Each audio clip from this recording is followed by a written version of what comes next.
Nobody in the Washington Nationals organization wanted to say it out loud. Not the front office. Not the coaching staff. Not the players themselves, who understood better than anyone what professional pride requires you to keep private. In the world of Major League Baseball, you do not admit that the opponent's roster construction made you panic. You do not confess that a single player's presence in the opposing dugout changed the atmosphere of your entire preparation week.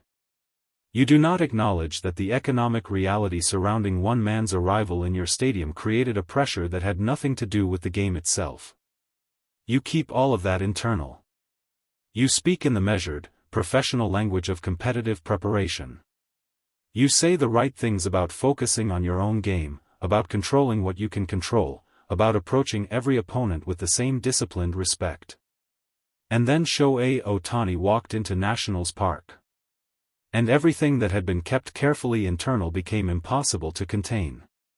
The panic, and that is the word that multiple sources connected to the Nationals organization eventually used, not immediately and not publicly, but in the honest conversations that happen after the cameras leave and the professional composure has a chance to relax, was not about baseball. It was not about pitch sequencing or defensive alignments or the tactical challenges of facing the best hitter in the world. It was about scale. The Nationals organization had prepared for a significant game. They had not prepared for what Ohtani's presence actually meant, the size of it, the reach of it, the way it extended far beyond the boundaries of the sport itself and into territories that professional baseball franchises have rarely had to navigate before. "We never imagined it would be this big," one person connected to the organization said afterward. And that single sentence, honest, unguarded, slightly stunned, became the starting point for a conversation that spread from baseball media into mainstream American press, into economic analysis, into the kind of coverage that makes executives in every professional sports league sit up and pay very close attention. Because what Ohtani is doing to Major League Baseball's economy is not a story about one player anymore. It is a story about the transformation of an entire sport.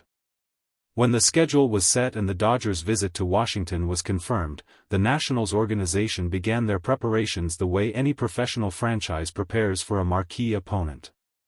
They analyzed the roster. They studied tendencies. They reviewed recent performance data and constructed the kind of detailed scouting reports that modern baseball organizations produce as a matter of standard practice. All of that was done professionally and thoroughly. What they did not fully account for, what no amount of standard preparation could have fully prepared them for, was the logistical reality of Ohtani's presence in their city. The requests began arriving weeks before the series. Media credential applications came in numbers the Nationals communications department described internally as unlike anything they had processed for a regular season series. Not playoff levels. Not World Series levels exactly. But a volume and a variety, domestic outlets, international outlets, outlets that do not normally cover baseball at all, that immediately signaled something different was happening. Japanese media organizations sent full crews. This is not unusual when Ohtani plays, it happens at every stadium he visits. But the scale of the Japanese media presence in Washington for this particular series exceeded even the elevated expectations the Nationals had set based on previous Dodgers visits. Broadcast trucks. Satellite equipment. Full production setups that would be appropriate for a championship event arriving for a 4-game regular season series in April. Then the ticket situation made itself apparent. Secondary market prices for games in which Ohtani was confirmed to play had climbed to levels that the Nationals front office tracked with a mixture of satisfaction and genuine surprise. The demand was not coming primarily from Washington. It was coming from everywhere, fans traveling specifically for the Ohtani experience, purchasing tickets for a road game in a city that was not their home, treating a regular season April series the way a previous generation of fans treated a rare opportunity to see a generational talent perform. The stadium operations team began receiving inquiries about merchandise, specifically Ohtani merchandise, that the Nationals had not stocked because, of course, it was not their merchandise to stock. The volume of those inquiries told its own story about who was coming to the games and what they were primarily coming to see. By the time the series actually began, the Nationals organization had processed enough information to understand something that their initial preparations had not fully captured. Ohtani was not visiting their stadium. He was temporarily relocating a phenomenon to their address. American sports media is accustomed to covering economic stories about professional athletes. Contracts, endorsements, franchise valuations, television deals, the financial architecture of professional sport is a permanent part of the coverage landscape. But the economic story that U.S. media began assembling around Ohtani's 2025 appearances was different in kind from the standard athlete economics narrative. It was not a story about what Ohtani earns.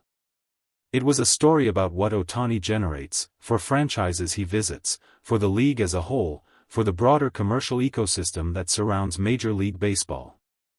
The numbers that analysts began circulating were striking enough that outlets far outside the traditional sports media sphere picked them up and ran with them. Road attendance figures for Dodgers games featuring Ohtani showed consistent and significant elevation compared to Dodgers road games in the equivalent period of previous seasons. The elevation was not marginal. It was the kind of difference that shows up immediately and clearly in any honest analysis of the data, the kind of difference that franchise executives notice in their revenue projections and discuss in their boardrooms. Local economic impact studies, the kind that cities commission when major events arrive, were being applied to individual series for the first time in recent baseball memory. Hotels near Nationals Park reported elevated occupancy for the series dates. Restaurants in the surrounding area tracked increased reservation volumes. Transportation services noted demand patterns more consistent with a major event weekend than a standard regular season Tuesday through Thursday. One economic analysis, circulated widely enough to reach mainstream financial media, attempted to quantify what a single Ohtani appearance meant to a visiting franchise's revenue for that series. The figure it arrived at, acknowledging all the appropriate methodological caveats, was large enough that several prominent business journalists, people whose daily work has nothing to do with baseball, wrote pieces about it. The headline that appeared most consistently across those pieces was some variation of the same observation. One player. One visit. Measurable economic transformation. That is not a sports story. That is a business story. And American media, to its credit, recognized and covered it as such. Major League Baseball as an organization tracks its economic metrics carefully and shares them selectively. The league has obvious institutional reasons to highlight positive data and to contextualize challenging data carefully. This is standard practice for any major professional sports organization. But even through the careful framing of official league communications, the Ohtani effect on MLB's broader economic picture in 2025 was impossible to obscure and clearly not something the league wanted to obscure. Viewership data for games featuring Ohtani, both nationally televised games and regional broadcasts in markets he visits, showed elevation that the league's broadcasting partners were openly enthusiastic about. The elevation was not limited to the Japanese-American audience that might be assumed to be Ohtani's core international following. It showed up across demographic categories in ways that indicated genuine broad market appeal. Merchandise data told a parallel story.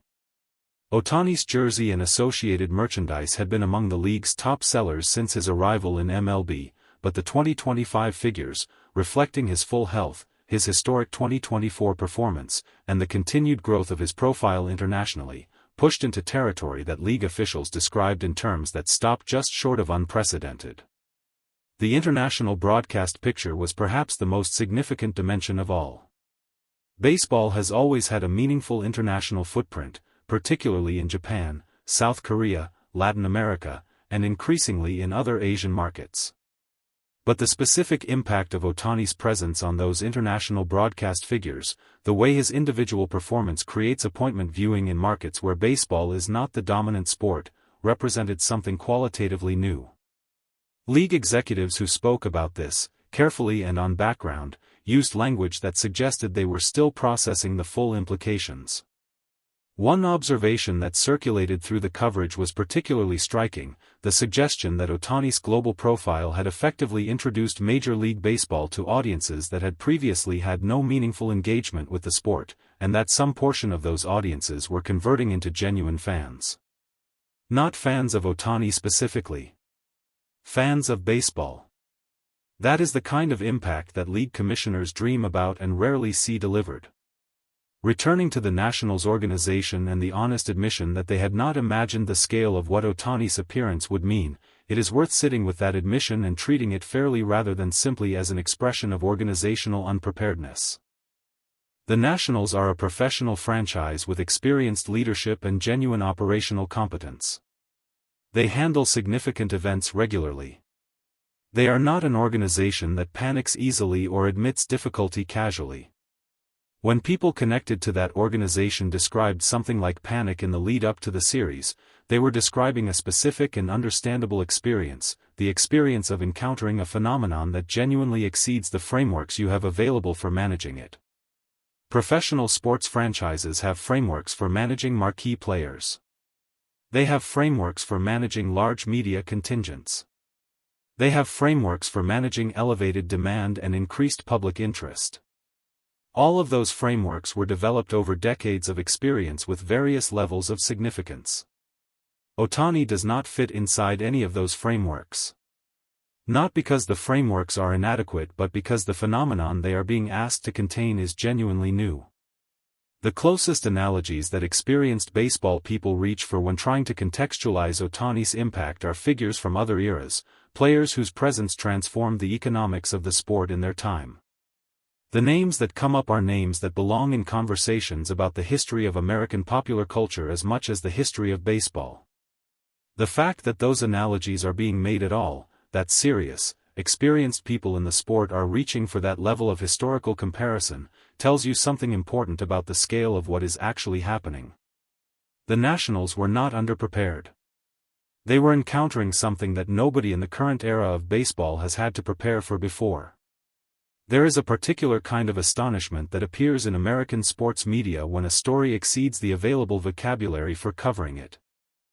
It shows up in the slight shift of tone that experienced journalists adopt when they realize the story they are covering is larger than the framework they brought to it.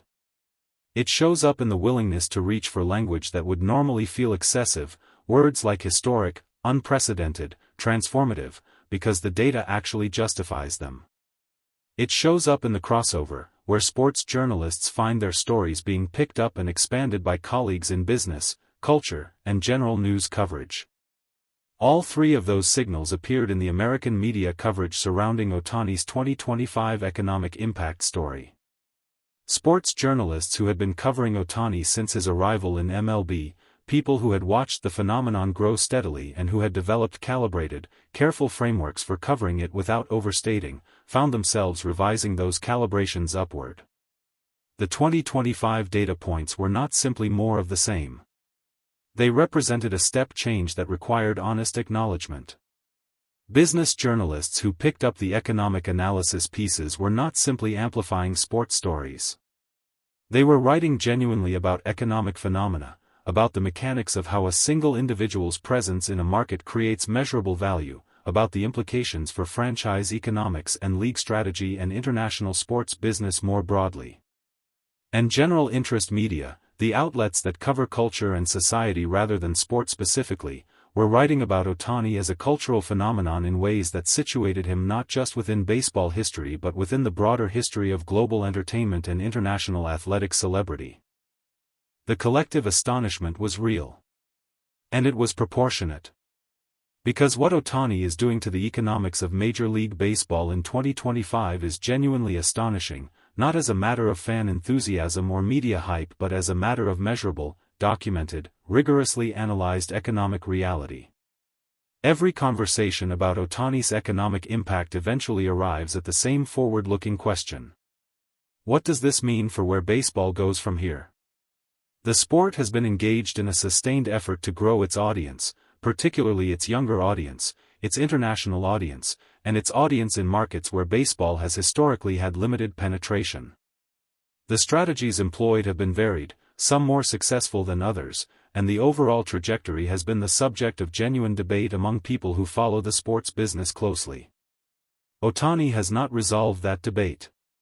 He has not single-handedly solved every challenge facing the sport's growth ambitions.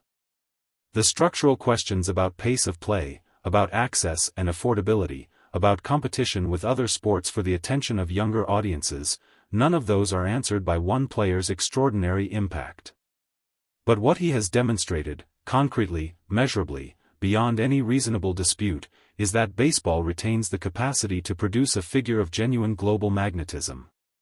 A player whose appeal transcends the sport, reaches across cultures and languages and markets, and creates economic value at a scale that commands attention from people who had no previous reason to pay attention to baseball at all.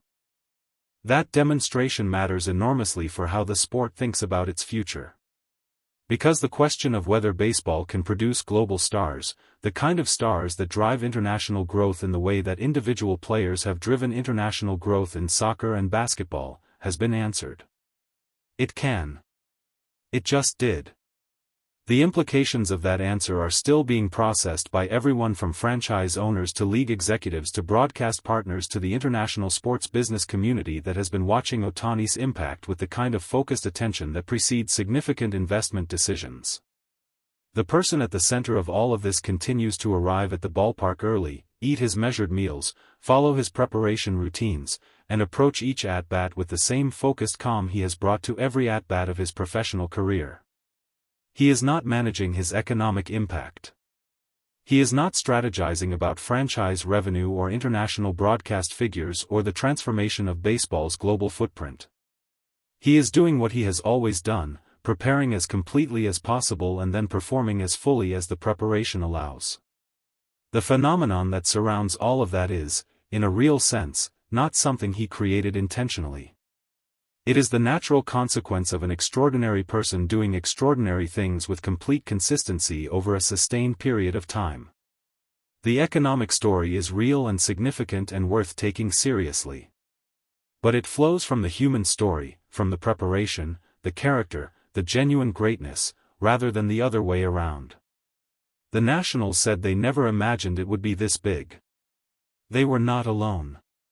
Nobody imagined it would be this big. Including, in all likelihood, the man himself.